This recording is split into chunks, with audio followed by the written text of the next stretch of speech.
From the CyberHub bunker and studio, you're tuning in to the CyberHub Podcast. And now for your host and CISO, James Azar. Good morning, security gang. It's great to be back live with all of y'all after a week off for Passover. Wow. So I hope you really enjoyed the content. A lot of the feedback I was reading over the weekend and this morning has been absolutely fantastic. If you missed last week's show, 4 great episodes, deep dives into agentic AI, the tariff war and cyber warfare, changing the cyber paradigm, and the one that really hit home for many of you, the online exploitation of our teenagers and some of the ways we can combat all of that. Those episodes are still available. They're out there for all of you to enjoy. It's great to be back in the studio, though, doing the normal thing. So having a week off, kind of refreshing. I haven't taken a week off the show, I think in like 4 years, potentially. So I think the only week I took off was the week my son was born almost 3.5 years ago. Since then, we've been doing the show day in and day out, irregardless, pre-recorded, live, whatever the case may be. So it's great to be back in the studio. Got my double espresso this morning. I hope you're packed in, ready to go. A lot to talk about on this morning's show. We've got a really, really packed show. So let's get into it. Join me for a coffee cup cheers. I've got my double espresso. By the way, I got to show you the beauty of this. Look at that cream right there. That cream right there is everything. That just tells you this is a perfect espresso. Coffee cup cheers, y'all. Italians know how to make an espresso. Period. Full stop. No more debates. We'll kick off with the Dutch conglomerate by the name of Ahold Delhaize USA, who have several U.S. supermarket brands, confirming on Thursday of last week that data was stolen during a cyber attack last fall on the business. Now, we talked about this attack, I believe it was August of last year. The parent company of Stop & Shop, Hannaford, Food Line, and Giant Food, Ahold Delhaize USA, has more than 2,000 stores across the country. In November, it was November, not August, shoppers across the country were unable to place grocery delivery orders online, and the websites for some of the supermarket brands were offline. The INC ransomware gang took credit for the attack on Wednesday, claiming to have stolen 6 terabytes worth of information. The company's now saying they're trying to determine diligently what information may have been affected, and noted the business impact of the attack was mitigated by our cyber defense capabilities and response protocol. Ahold Delhaize is one of the largest food retail groups, reporting a net sales of around $24 billion. And again, because of the brands, you understand that they're serving a lot of the places where it's kind of like a food island. So it's places where, the Publix, the Krogers in the United States may not really set up shop. Whole Foods, primarily you'll see them kind of in a place where you would see a Dollar Tree or a dollar store or stuff like that. So again, what a lot of people consider to be food islands, the INC ransomware gang has been behind a whole bunch of attacks there. So we'll see what makes of this specific event here as more information becomes available. Hertz is now confirming, the rental car company, that a threat actor did gain access to some sensitive data in a breach linked to the Cleo file transfer software, according to a filing with the Maine Attorney General office on Friday. Hertz is saying that it learned on February 10th that an unauthorized third party obtained the data in connection with an attack spree that took place between October and December of last year. Hertz completed an analysis of the data stolen on April 2nd.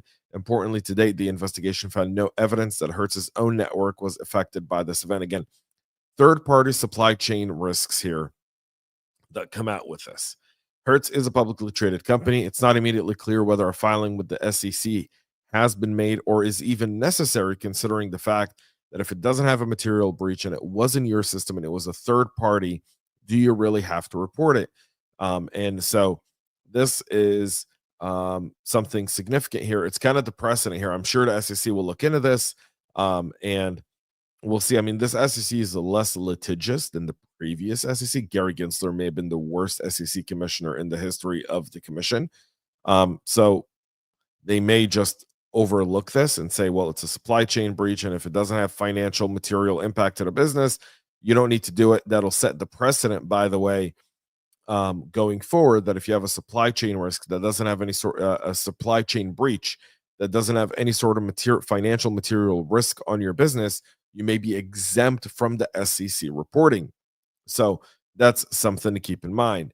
Clio, Harmony, VLT Trader, and Lexicon in December all had vulnerabilities. That's where Hertz found itself on the short end of the stick here. Sam's Club was also part of this breach. So was WK Kellogg and so many others that are now coming forward with disclosures following this breach. By the way, we're April. It's just showing you the forensics idea of coming out of it, and probably the spread out of incident response teams. One thing we're not really talking about a lot is IR teams and forensics teams are in high demand and in short availability. So there's that aspect there. Chinese speaking Iron Husky are targeting Russian and Mongolian government organizations using an upgraded Mystery Snail remote access Trojan malware. The team at Kaspersky's Great spotted the updated implant while investigating a recent attack where attackers deployed the RET malware using a malicious MMC script camouflaged as a Word document. That downloaded a second stage payload and gained persistence on some of their compromised systems. One of those malicious payloads is an unknown intermediary backdoor that helps transfer files between the command and control servers and some of those hacked devices. It also runs command shells, creates new processes, deletes files, and more. The telemetry these files turned out to leave footprints of the Mystery Snail RAT malware, an implant we described back in 2021. According to Kaspersky, in observation infection cases, Mystery Snail was configured to persist on compromised machines even as a service. This was spotted 4 years ago. The Chinese are still using it, this time targeting Russian and Mongolian. If you're wondering, why is China targeting Russia? There's a lot to it. Some of it's controversial. I won't get into it on today's show. I may get into it later today in an article on our website at cyberhubpodcast.com. Apple on Wednesday shipping an out-of-bound OS update to fix a pair of Zeroday vulnerabilities that were already exploited in what appears to be spyware attacks. When they say extremely sophisticated, they mean spyware. The vulnerabilities CVE 2025-31200 and 31201 are described as code execution and mitigation bypass issues that affected Apple OS, iPad OS, and Mac OS platforms. One of them was the core audio CVE 2025-31200, which is a processing and audio stream in a maliciously crafted media file that may result in code execution. And the RPAC, an attacker with arbitrary read and write capabilities, may be able to bypass the pointer authentication. Again, both of these seem to be spyware type of attacks, meaning they're not grand, but they're after specific iPhone users. You want to make sure you get your iPhones updated there. ClickFix. We've talked about ClickFix on the show for a really, really long time.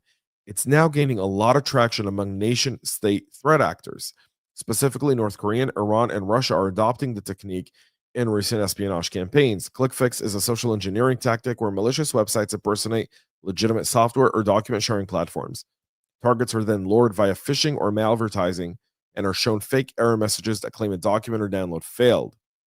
The victim is then prompted to click a fix button, which instructs them to run a PowerShell or a command line script, leading to the execution of a malware on their device. Microsoft's threat intel team reported last February that North Korea's threat actor Comiskey was using it as part of a fake device registration webpage.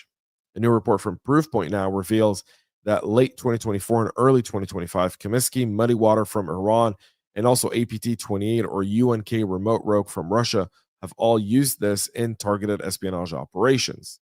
So you're seeing here the Comiskey attack flow right in front of you, of sending an email luring a PDF which contains a fake URL with a fake PDF.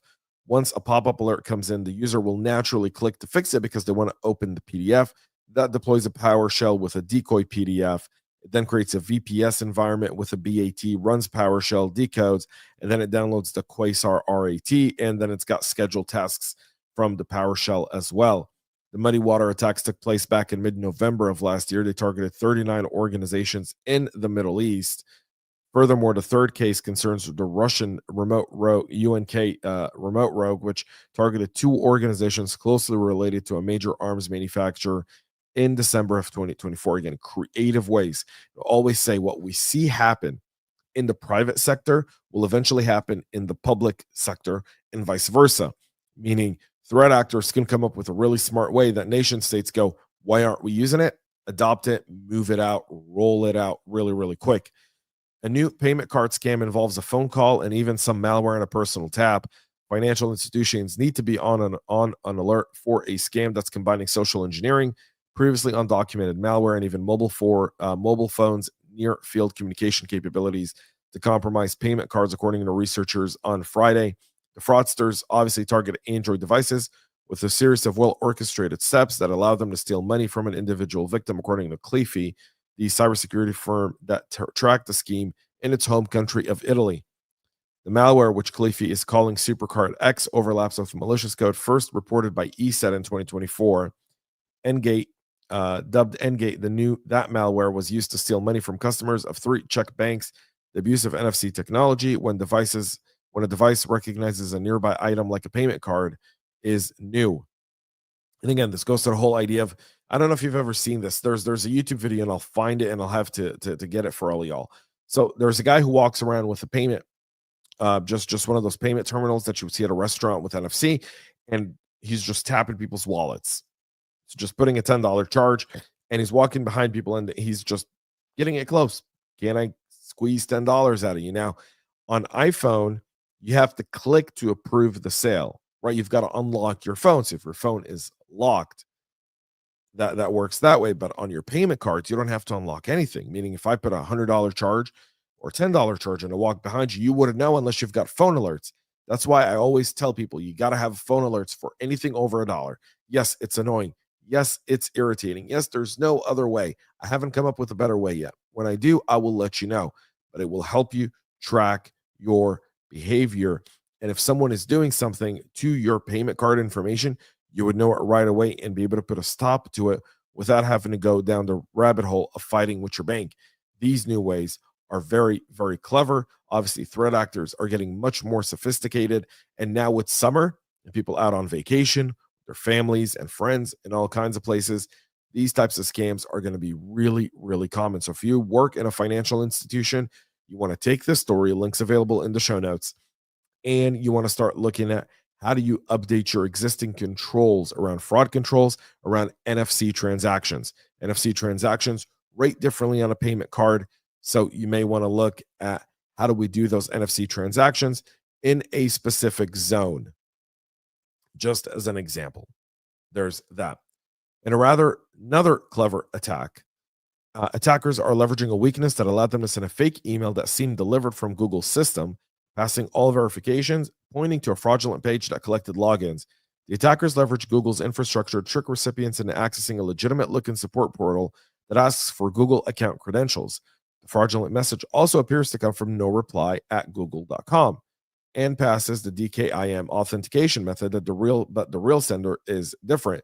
Nick Johnson, the lead developer of the Ethereum name service, received a security alert that seemed to be from Google, informing him of a subpoena from law enforcement authority asking for a Google account content. Almost everything looked legitimate. Google even placed it with other legitimate security alerts, which would trick less technical users and that don't know where to look for signs of fraud. You can see this here. And obviously, if you're listening after the fact, this is available on our website at cyberhubpodcast.com. Johnson's keen eye did spot the fake support portal in the email was hosted on a sites.google.com, Google's free website building platform, which raised his suspicion. He then started looking into it. The developer believes the purpose of the fraudulent site was to collect credentials to compromise the recipient account. Again, creative ways. Identity is the new frontier. If you're not defending identity, you're behind the 8 ball here. A 2024 study by Software AG suggests that half of employees are shadow AI users. Most of them won't even stop, even if it was banned or part of policy. Michael Marriott, VP of Marketing at Harmonic Security, says using AI at work feels like a second nature for many knowledge workers now, whether it's summarizing meeting notes, drafting customer emails, exploring code, or even creating content. Employees are moving fast. If the official tools aren't easy to access, or if they feel too locked down, they'll use whatever is available, which is often via OpenTap on their browser. So again, shadow AI is coming. You can't say no to AI. People will work around you. You have to adopt AI responsibly. This is showing you some of these numbers. Again, ChatGPT is the dominant Gen AI model used by employee. 45% of data prompts occurred via personal accounts like Gmail. Evidently, convenience undermines corporate governance and security. Again, we're going back to the same fight we had with shadow IT. don't allow these apps, don't allow these devices. And people still did it because you can't really always lock it down. You got to have good policy, good insights, and then you've got to have good defenses in your environment. And that market is evolving very, very fast. Shadow AI is a thing. Let's speed up here. A major security flaw has been discovered in PyTorch, the widely used open source machine learning framework, CVE 2025-32434. The newly reported PyTorch vulnerabilities would allow attackers to execute arbitrary code on systems that load AI models, even when the protective settings like waits _ equals true are enabled. The critical vulnerability impacts all PyTorch versions up to and including 2.5.1. According to an advisory published this week, the issue has been addressed in versions 2.6.0, which has been made available through pip. So the root of the issue lies in PyTorch's torch.load function, a core component frequently used for loading serialized models. For years, developers have relied on the wait _ equals true flag to protect against potentially harmful code embedded in model files. However, that protect has now been proven to be insufficient. So this would allow that. So you want to make sure you upgrade here and you mitigate this threat. ASIS on their end are warning about an authentication bypass vulnerabilities in routers with AI cloud enabled that could allow remote attackers to perform unauthorized execution of functions on the device. CVE 2025-24902 rated critical with a CVSS score of 9.2 is remotely exploitable via a specially crafted request and doesn't require any sort of authentication, making it dangerous. An improper authentication control vulnerability exists in certain ASIS router firmware series. The vulnerability can be triggered by a crafted request, potentially leading to an unauthorized execution of functions. AI Cloud is a cloud-based remote access feature built into many ASIS routers, turning them into mini private cloud servers. It allows users to access files stored on USB drives connected to the router from anywhere over the internet, stream media remotely, sync files between home networks and other cloud storage services, and share files with others via the link. The vulnerability discovered impacts a broad range of model, with ASIS releasing fixes for multiple firmware branches, including 3.0.0.4 _382 series, 3.0.04 _386 series, 3.0.0.4 388 series, and 3.0.0.6102 series. You want to make sure you get those updated. Airport retailer company Paradise Shops is close to finalizing a $6.9 million settlement to resolve a class action lawsuit on behalf of employees whose PI was stolen in a ransomware attack in 2020. The settlement was preliminarily approved by a judge in Georgia this week, and it has been agreed to by the company and the plaintiffs. According to the complaint filed by a former employee, cybercriminals exfiltrated records that held personal information like names and social security numbers belonging to 76,000 current and former employees of Paradise Shops. As of 2021, the Atlanta-based company had more than 1,000 stores, bars, and restaurants and airports throughout the U.S. and Canada. The attackers accessed the company's admin systems over 5 days in October of 2020, and the R-Evil ransomware group reportedly claimed that attack. They're now settling for around $6.9 million. And a House panel is concluding the U.S. government should double down on export controls and other tools to slow down the progress of DeepSeek while preparing for a future where those efforts fail. In a report released Wednesday of last week, the House Select Committee on the Chinese Communist Party further flashes out the financial and technological resources that went into building DeepSeek R1 reasoning model, as well as its potential risks to the U.S. economy and national security. They concluded that the website and app act as a direct channel for foreign intelligence gathering on American private data, with its direct ties to China's security and surveillance infrastructure and its unchecked data collection practices. It can function as an open source intelligence asset, feeding American user data into an adversarial system. So nothing new there. The question is, will Congress act, or are they just putting out a whole bunch of reports that mean nothing? We'll find out later. That's it for our show this morning. We'll be back tomorrow, 9 a.m. Eastern, live with all the latest and greatest. Until then, please make sure to subscribe, follow, share, like, comment. You can get a short version of this directly in your inbox by going to CyberHubPodcast.com, full written version with a good action list. You can get that there as well. Until tomorrow, have a great rest of your week, and most importantly, y'all, stay cyber safe. We love feedback, so make sure to connect with us on social media and subscribe to our podcast on your favorite podcast listening platform.